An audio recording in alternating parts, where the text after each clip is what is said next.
함께 읽은 호세아 10장 1절부터 15절 본문으로 애매한 양다리 신앙 이제 정리하자라는 제목으로 하나님의 말씀을 전하겠습니다. 여러분들, 제가 질문 하나 합니다. 양다리가 좋은 것입니까? 나쁜 것입니까? 진우 형제, 양다리가 좋은 것입니까? 나쁜 것입니까? 네, 나쁜 것입니다. 많은 사람들이 생각하기에 양다리라는 그 단어에 대한 이미지는 긍정적인 의미보다는 부정적인 의미가 더 많은 게 사실입니다. 이 양다리를 걸친다, 영다리 생활을 한다라는 얘기를 들으면서 그 사람 참 융통성 있구나, 참 수용성 있는 사고를 가지고 있구나, 이렇게 그 사람에 대해서 평가할 사람은 거의 없을 거라고 생각이 들어집니다.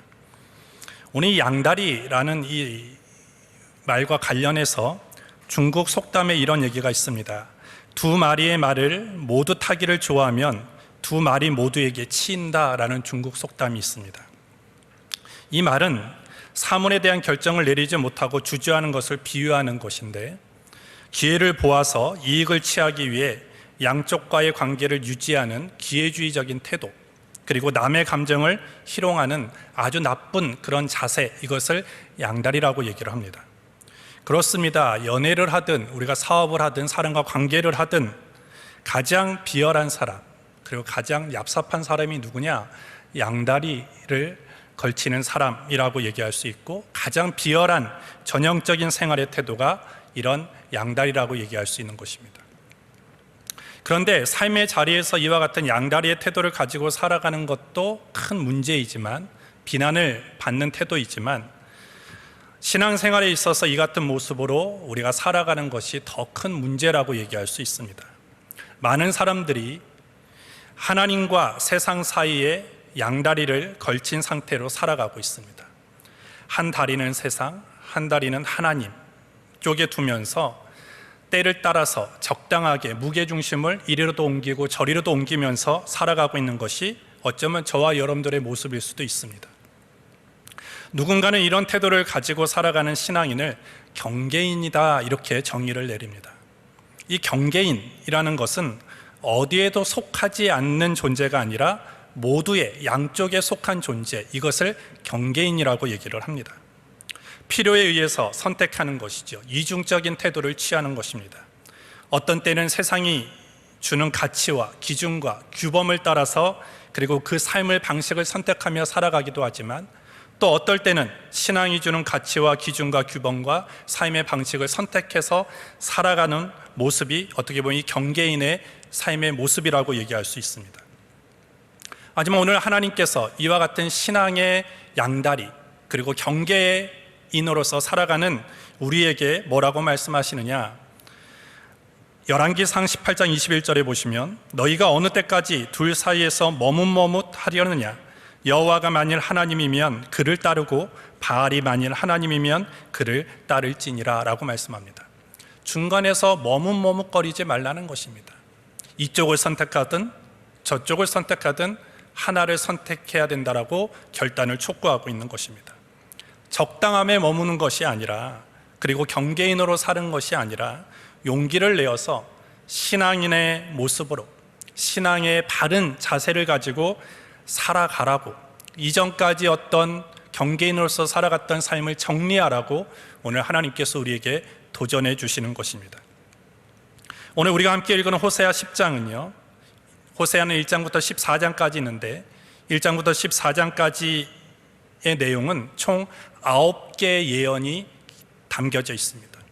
오늘 우리가 함께 읽은 호세아 10장은 이 9개의 예언 중에서 6번째 예언이 기록되어 있는데, 오늘 우리가 잘 읽었듯이 이 10장 안에는 이스라엘의 전 계층이 삶의 모든 전반부에서 총체적으로 타락했다라는 것을 얘기합니다. 그러면서 하나님의 심판이 곧 임할 것이다.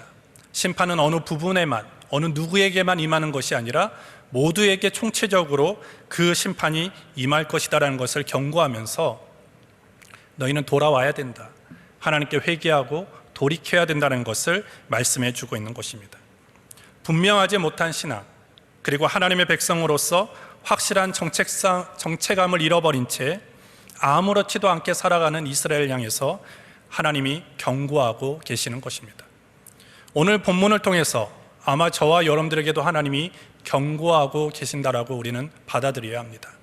한쪽 발은 세상에, 한쪽 발은 하나님께 두면서 내 이익과 그리고 내 여러 가지 이해관계에 따라서 무게중심을 세상으로 옮기기도 하고 때로는 하나님께로 옮기기도 하면서 살아가는 그런 이중 플레이를 하면서 살아가는 저와 여러분들에게 오늘 하나님께서 말씀하시는 것입니다.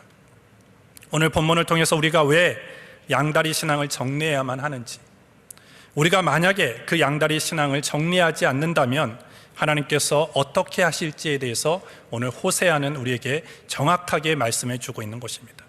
오늘 본문을 통해서 하나님이 저와 여러분들에게 말씀하시는 것이 무엇인지를 잠시 살펴보도록 하겠습니다. 첫 번째로 하나님께서 이스라엘을 책망하시고 심판하시는 이유는 두 마음을 품었기 때문입니다. 오늘 2절을 보시면 저희가 두 마음을 품었으니 이제 죄를 받을 것이라 하나님이 그 제단을 쳐서 깨치시며 그 주상을 허르시리라 라고 말씀을 합니다. 하나님께서 왜 이스라엘을 지금 책망하십니까? 왜 심판을 하시기로 작정하셨습니까?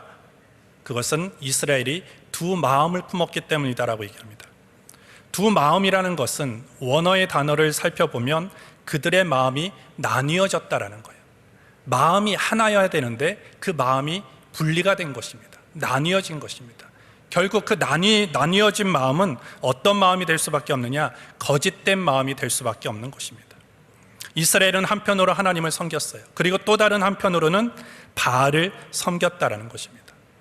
하나님께서 그들에게 풍성한 포도나무, 무성한 포도나무가 될 수 있도록 은혜와 은총을 베푸셨음에도 불구하고 그들이 하나님께 영광 돌리고 하나님만을 섬기는 것이 아니라 도리어 그들이 풍요로우면 풍요로워질수록 그들은 우상의 제단을 더 아름답게 만들고 그리고 우상 앞에 더 가까이 가는 모습을 그들이 보여줬다는 것입니다. 호세아가 활동하던 시기 여로보암 2세의 시대인데 오늘 열왕기의 하를 여러분들이 읽어보면 여로보암 2세의 때가 얼마나 정치적으로, 경제적으로, 문화적으로, 외교적으로, 군사적으로 가장 막강했는지를 우리는 알게 되어집니다. 경제가 안정을 이루었습니다. 경제가 발전합니다. 그리고 군사적으로, 외교적으로는 다윗 이후에 가장 국경을 넓게 확장했던 것이 여로보암 2세 때인데 그 여로보암 2세의 왕에 활동했던 예언자가 누구냐? 호세아 선지자입니다. 이와 같이 그들은 모든 것이 하나님의 은혜로 하나님 부유하게 되었고 풍요로워졌습니다. 그런데 그들이 어떻게 하나님 앞에 행동을 취했습니까? 하나님 우리에게 이와 많은 것들을 주시고 안정시키시고 또 우리의 영토를 확장할 수 있도록 해주신 것에 대해서 감사합니다 라고 하나님 앞에 영광 돌리기보다는 도리어 그들은 하나님이 주시는 풍요로운 것들을 가지고 우상을 섬기고 우상의 제단을 더 아름답게 했다라고 오늘 호세아는 고발하고 있는 것입니다. 오늘 우리는 세상의 많은 것을 보면서 두 마음을 가질 수 있습니다. 자기의 능력에 따라서 얼마든지 둘을 가질 수도 있고 셋을 가질 수도 있습니다. 근데 우리가 중국집에 가면 흔히 하는 고민이 있죠. 어떤 고민입니까? 짜장면을 먹을까? 짬뽕을 먹을까? 항상 고민을 합니다. 나는 오늘 짜장면을 먹어야지 중국집에 갔는데 옆에서 짬뽕을 먹고 있는 누군가를 보면 갑자기 마음이 바뀌게 되어지죠. 두 마음이 생기게 되어지는 것입니다. 근데 이와 같은 두 마음을 해결해 주는 것이 나와버렸어요. 그것이 뭡니까? 짬짜면이에요. 아주 획기적인 그런 개발을 한 것이죠. 이와 같이 우리가 요리나 또 다른 것들은 두 개의 것을 선택할 수도 있고 취할 수도 있습니다. 내가 짬짜면을 먹는다고 해서 누가 나한테 뭐라고 할 사람 없습니다. 하지만 절대 두 개를 가질 수 없는 것이 있는데 그것이 뭐냐 하면 하나님과 우상이라는 거예요.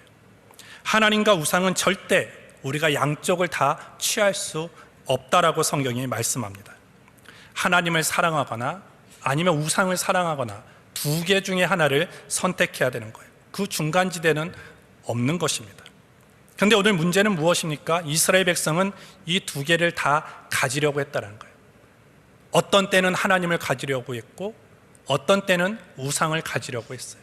어떨 때는 하나님을 사랑했고 어떨 때는 우상을 사랑했던 모습이 이스라엘의 모습이었다는 것입니다. 오늘 그들이 왜 이와 같은 영적인 양다리를 걸칠 수밖에 없었느냐? 왜 이와 같이 계속 나뉘어진 마음을 가지고 하나님 앞에 나아갈 수밖에 없었느냐? 첫 번째로 그들이 그럴 수밖에 없었던 것이 그들의 인생의 목적이 자기의 번성에 있었기 때문입니다. 1절을 보시면 이스라엘은 열매 맺는 무성한 포도나무라 그 열매가 많을수록 제단을 많게 하며 그 땅이 아름다울수록 주상을 아름답게 하도다 라고 말합니다. 이스라엘이 열매 맺는 무성한 포도나무라고 오늘 성경이 말씀합니다. 그런데 그들이 열매가 많으면 많을수록 뭘 합니까? 제단을 많게 한대요. 이 제단은 하나님을 예비하는 제단이 아닙니다. 우상의 제단이고, 그리고 땅이 번성할수록 주상을 아름답게 한다. 우상의 형상을 더 아름답게 만들고 가꾸는 데 혈안이 되었다라고 오늘 성경이 말씀하고 있습니다. 그들이 왜 이와 같이 종교 생활을 이렇게 열심히 합니까? 풍요로우면 풍요로울수록 그들이 왜 더 제단을 많이 만들고, 그리고 그들이 만들어 놓은 주상을 더 아름답게 하는데 온갖 노력과 힘을 기울였습니까? 그것은 자기 번성에 그것이 도움이 된다라고 생각했기 때문이에요. 우상을 섬기는 것 자체가 오늘 자신의 이익과 번영에 큰 도움이 되었다라고 생각했기 때문에 내가 지금 하나를 벌었지 내가 10개를 벌으려면 제단을 더 만들면 되겠구나, 주상을 더 아름답게 만들면 되겠구나라고 생각을 한 것입니다.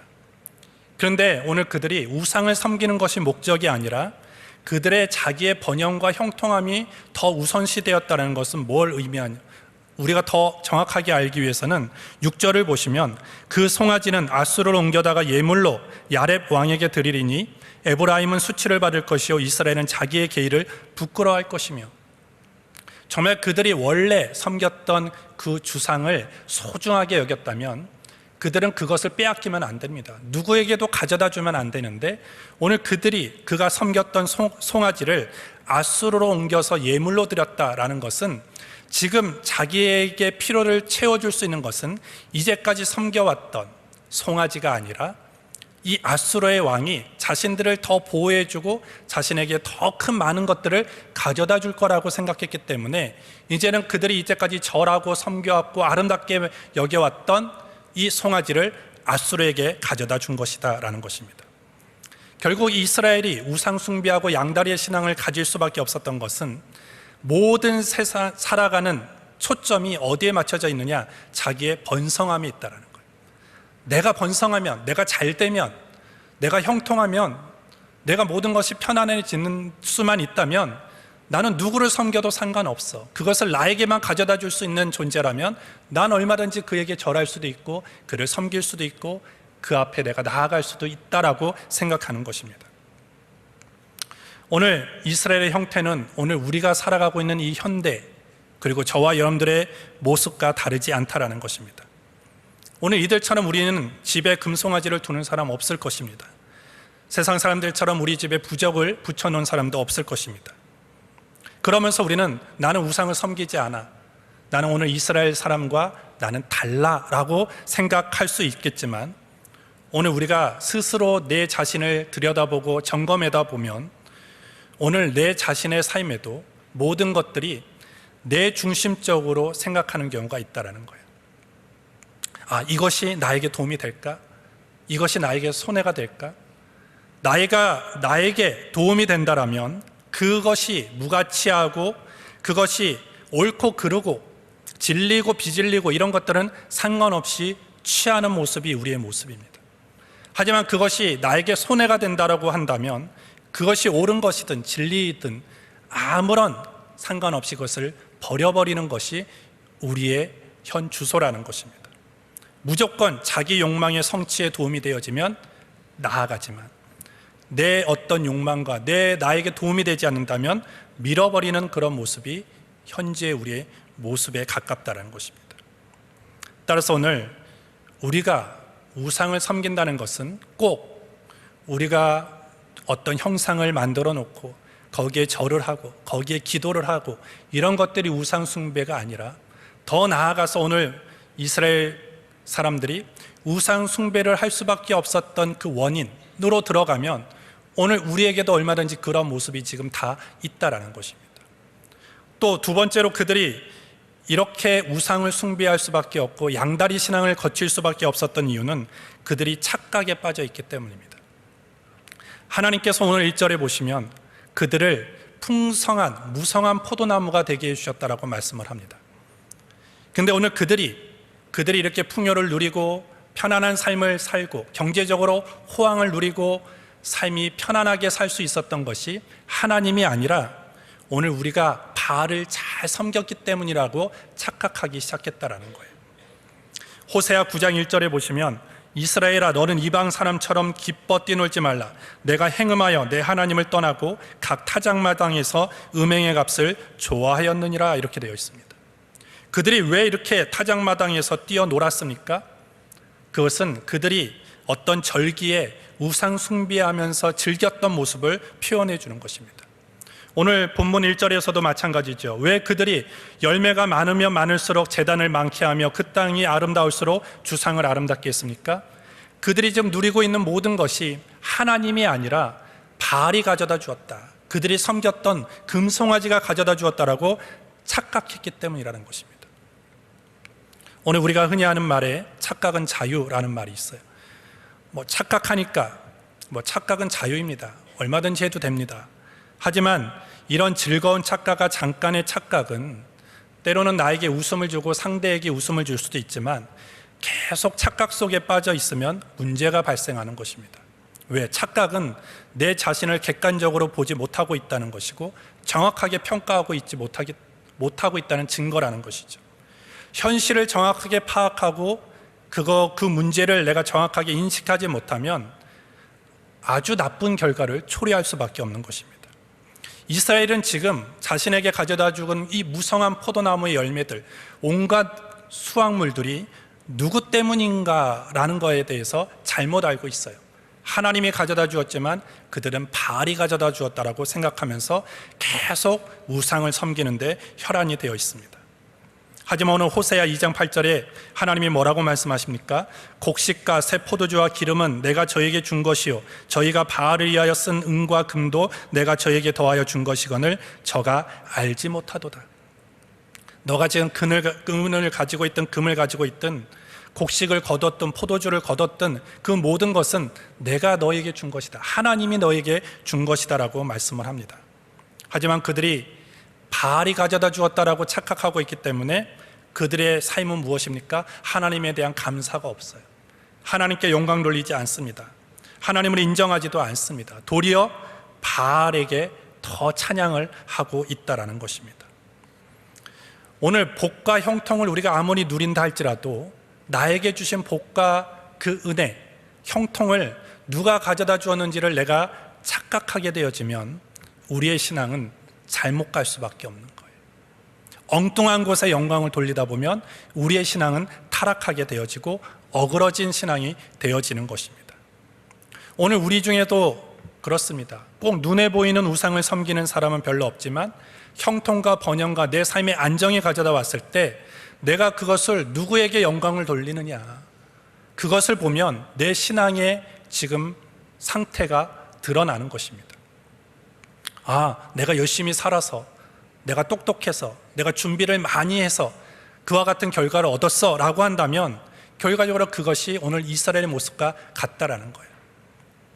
우리가 만약 형통을 누리고 편안함을 누리고 내가 목적했던 것들을 이루었을 때 우리가 정말로 그 모든 것들이 하나님으로부터 왔다라고 믿어진다면 그 모든 것들이 내가 아무리 땀 흘리고 노력하고 수고했더라도 처음부터 우리는 그 공을 누구에게 돌려야 되니까 하나님께 돌려야 되는 거예요. 지혜를 주신 분도 하나님이에요. 나에게 도움의 손길을 준 사람도 하나님이 나를 위해서 보내주셨기 때문에 그 사람을 만날 수 있었다는 것입니다. 생명을 가지고 건강을 가지고 능력을 가진 것도 다 하나님이 나에게 주셨기 때문이다라는 것입니다. 신명기 8장 18절에 내 하나님 여호와를 기억하라. 그가 내게 재물 얻을 능을 주셨느니라. 이같이 하시면 내 열조에게 맹세하신 언약을 오늘과 같이 이루려 하심이니라. 여러분들, 우리의 삶에 번영과 형통이 왔을 때 우리는 하나님을 기억해야 됩니다. 하나님을 잃어버리고 하나님을 잊어버리고 도리어 그 공을 나에게 돌리든지 아니면 또 다른 하나님이 아닌 것에 그 공을 돌릴 때부터 우리의 신앙은 양다리 신앙이 되어지는 거예요. 잘못된 우상의 숭배의 길로 걸어가고 있는 것입니다. 따라서 오늘 우리는 모든 영광을 하나님께 돌려야 돼요. 하나님만을 사랑하고 하나님께만 집중할 수 있는 나뉘어진 마음이 아닌 하나님께로 온전히 합쳐져 있는 그런 온전한 신앙으로 걸어갈 수 있게 되기를 주님의 이름으로 축복합니다. 두 번째로, 그렇다면 두 마음을 품었던 우리의 마음을 기경해야 되는 것입니다. 호세아는 이러한 두 마음을 품은 이 이스라엘을 향해서 뭐라고 얘기하냐면, 호세아 7장 8절에 보시면 에브라임이 열방에 혼잡되니 저는 곧 뒤집지 않은 전병이로다, 이렇게 얘기합니다. 두 마음을 품고 양다리의 신앙을 가지고 살아가는 이 이스라엘을 향해서 호세아 선지자는 뭐라고 정의를 내리느냐, 뒤집지 않은 전병이라고 얘기를 합니다. 전병을 뒤집지 않으면 어떻게 됩니까? 한쪽은 까맣게 돼버리고 한쪽은 서리고 버려 있는 거예요. 그것은 아무런 쓸모없게 되어버린다는 거예요. 결국 그 전병을 굽는 사람으로 하여금 버림을 받을 수밖에 없다는 것이죠. 오늘 이스라엘이 이와 같은 처지에 있다는 거예요. 두 마음 품고 양다리의 신앙을 가지고 살아가는 이스라엘은 지금 한쪽은 까맣게 타버리고 한쪽은 서리거서 아무런 쓸모없는, 하나님께 쓰임받을 수 없는 그런 존재가 되어버렸다라고 말씀하고 있는 것입니다. 그러면서 호세아는 벳 아웬이라는 장소를 통해서 한 걸음 더 나아서 설명을 합니다. 5절에 보시면 사마리아 거인이 벳 아웬의 송아지를 인하여 두려워할 것이라. 그 백성이 슬퍼하며 그것을 기뻐하던 제사장들도 슬퍼하리니 이는 그 영광이 떠나감이며. 벳 아웬이라는 곳이 어디냐면 여러분들이 너무나 잘 알고 있는 베델이라는 지역과 동일한 지역입니다. 이 베델이라는 것은 원래 루스라는 땅이었는데 그 땅에 야곱이 도망자의 처지에서 하나님을 만납니다. 그 하나님을 만난 다음에 이곳을 베델이라 칭하게 되어지죠. 즉 베델은 하나님의 집이란 뜻입니다. 근데 이 베델이라는 하나님의 집이라는 의미를 가지고 있는 베델이 나중에 후에 북이스라엘의 왕 여로보암이 거기에 어떤 일을 자행하냐면 금송아지를 세워요. 그리고 우상 숭배를 합니다. 그러면서 거기에 이름이 어떻게 되느냐, 벳 아웬이라고 이름이 바뀝니다. 즉 벳 아웬이라는 뜻은 무엇입니까? 범죄의 집이라는 거예요. 오늘 신약 성경에도 보시면 하나님께서 성전 안에서 장사하는 사람들을 보시면서 성전을 뭐라고 칭하십니까? 강도의 구렬이라고 얘기를 합니다. 베델이든 하나님의 성전이든 거기에는 다 좋은 것이었어요. 하지만 거기에 원래 기능을 상실하고 원래 순수했던 모습이 사라져 버렸을 때 그곳이 어떻게 되었습니까? 범죄의 집이 되었고 강도의 구렬이 되었다는 것입니다. 오늘 따라서 이 베델과 오늘 이 예수님이 말씀하셨던 이 예루살렘 성전은 무엇을 뜻합니까? 저와 여러분들을 뜻하는 것입니다. 우리가 찬양 중에 내 몸은 성전이요 라는 찬양이 있듯이 오늘 저와 여러분들은 하나님의 성전입니다. 하나님의 성전인 저와 여러분들이 원래 의미를 잃어버리고 원래 순수성을 놓쳐버리는 순간부터 우리는 타락의 모습을 보여주는 것이죠. 베델이 벳 아웬이 됐던 것처럼 예수님이 거하셨던 그 성전이 강도의 구렬이 되었던 것처럼 그 순수한 의미를 잃어버리는 순간 그와 같은 모습이 되어지는 것입니다. 따라서 오늘 우리는 원래 기능을 회복해야 되는 것이죠. 그것이 속사람을 회복하는 것이고, 속사람은 무엇을 의미하느냐? 마음, 우리의 마음을 뜻하는 것입니다. 그리고 특별히 호세아 선지자는 오늘 인간의 마음을 뭐라고 비유하고 있냐면 밭과 땅이라고 비유하고 있습니다. 그러면서 12절에 너희가 자기를 위하여 의를 심고 국류를 거두라. 지금이 곧 여호와를 찾을 때니 너희 묵은 땅을 기경하라. 마침내 여호와께서 임하사 의를 비처럼 너희에게 내리시리라. 이렇게 말씀을 합니다. 너희의 묵은 땅을 기경하래요. 이 묵은 땅을 기경하라는 것은 우리의 묵은 마음을 기경하라는 거예요. 갈아엎으라는 것입니다.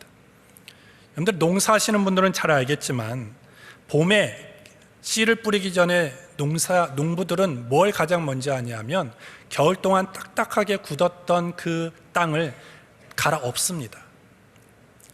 그것을 갈아엎지 않은 채 농사를 지으면 열매를 많이 볼 수가 없죠. 수확을 많이 거둘 수 없기 때문에 땅을 다 기경을 합니다. 뒤엎어버리는 것이죠.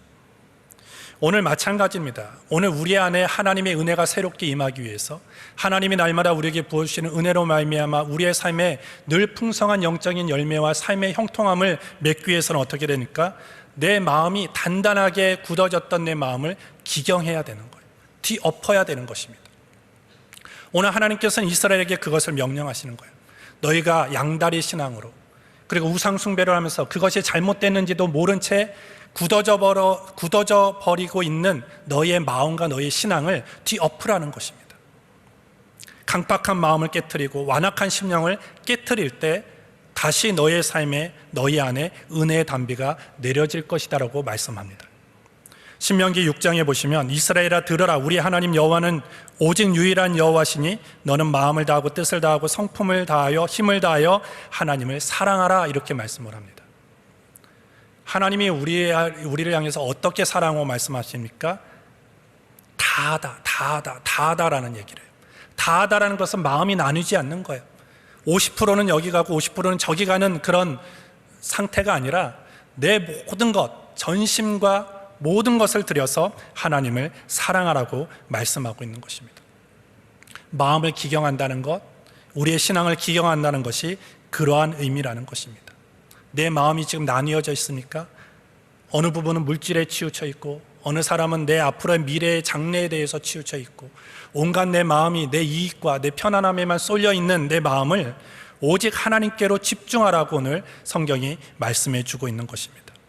그러할 때 오늘 약속처럼 우리 안에 하나님이 부어주시는 그런 은혜의 비 그리고 의를 하나님께서 비처럼 우리에게 내려주신다라고 약속하고 있는 것입니다.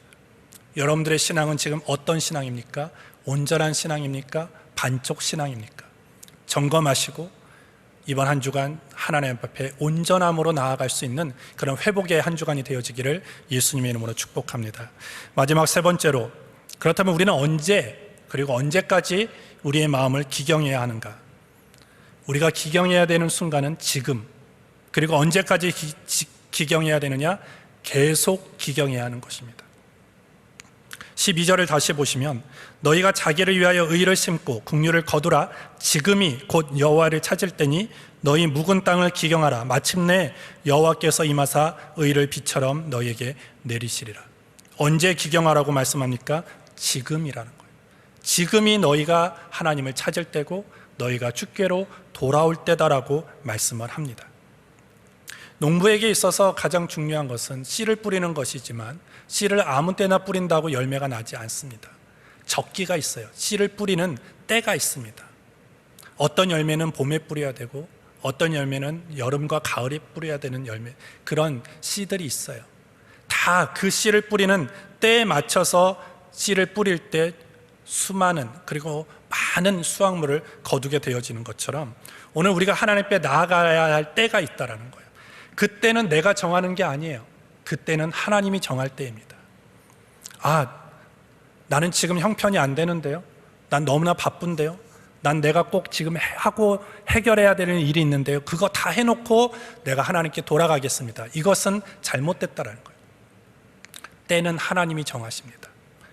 그럼으로써 우리가 하나님이 나에게 기회를 주셨을 때, 회개할 기회를 주시고 하나님께 돌아올 기회를 주시고 하나님께로 나아갈 기회를 주셨을 때 우리는 그때를 놓치면 안 되는 것입니다. 그래서 이사야 55장 6절에 너희는 여호와를 만날 만할 때에 찾으라. 가까이 계실 때 그를 부르라 이렇게 말씀을 합니다. 예레미야 29장 13절에도 너희가 나를 찾고 찾으면 나를 만나리라. 너희가 너에게 준 기회에 나를 찾으면 내가 너를 만나 주겠다라는 거예요. 그렇다면 우리가 주님 앞에 돌아간다는 것이 무엇을 의미하는 것입니까? 회개하는 것입니다. 이제까지의 양다리의 신앙을 이제는 다 내려놓고 정리하고 내 마음이 두 갈래로 세 갈래로 나뉘어진 마음을 오직 하나님께로만 집중해서 나아가는 그 모습으로 나아가야 된다라고 오늘 주님이 말씀하는 것이고 그것이 곧 마음을 기경하는 것입니다. 스펄전 목사님은 이런 얘기를 했어요. 사람의 마음은 5분만 방치하면 마귀 만드는 공장이 된다. 그래서 우리는 한 번만 기경하는 것이 아니라 지금만 기경하는 것이 아니라 계속 기경해야 되는 거예요. 나 어제 기경했으니까 어느 정도는 괜찮겠지. 아닙니다. 오늘 스펄전 목사님 뭐라고 얘기합니까? 우리의 마음을 그냥 5분만 방치해 놓으면 마귀가 들어온다는 거예요. 마귀의 소굴이 되어지고 마귀를 만들어내는, 죄악을 만들어내는 공장이 된다는 것입니다. 그렇다면 오늘 우리는 마음을 계속 기경해야 됩니다. 쉼 없이 기경해야 돼요. 그래서 오늘 성경이 뭐라고 얘기합니까? 항상 기도하라고 얘기해요. 쉬지 말고 기도하라고. 말씀을 묵상하는데 전력을 기울이라고 말씀합니다. 오직 성령의 충만함을 받으라고 오늘 말씀하는 것입니다. 그것이 내 마음이 방치되어져서 마귀를 생산하지 않는 그런 온전한 마음으로 될 수 있는 방법이라고 말씀하는 것입니다. 따라서 우리 청년들 날마다 이 일에 힘쓰십시오.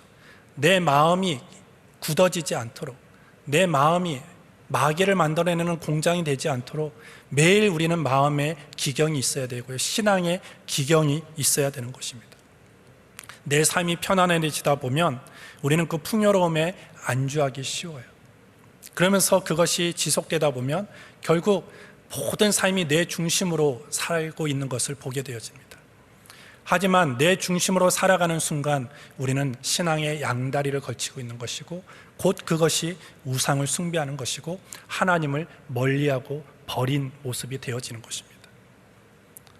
하지만 오늘 우리가 다시 한번 주님의 음성을 듣고 마음을 기경하기로 결단하고 이제까지 한 곳은 세상에 두고 한 발은 하나님께 두면서 이리저리 방황했던 내 신앙을 하나님께로 나아가고자 정리하고 나아갈 때 오늘 하나님이 12절의 약속처럼 마침내 여호와께서 임하사 의를 비처럼 너에게 내리시리라 라는 그 하나님의 약속이 우리의 신앙생활 또한 여러분들의 가정, 여러분들의 학업 그리고 여러분들의 직장생활에 분명하게 이루어지게 될 줄 믿습니다.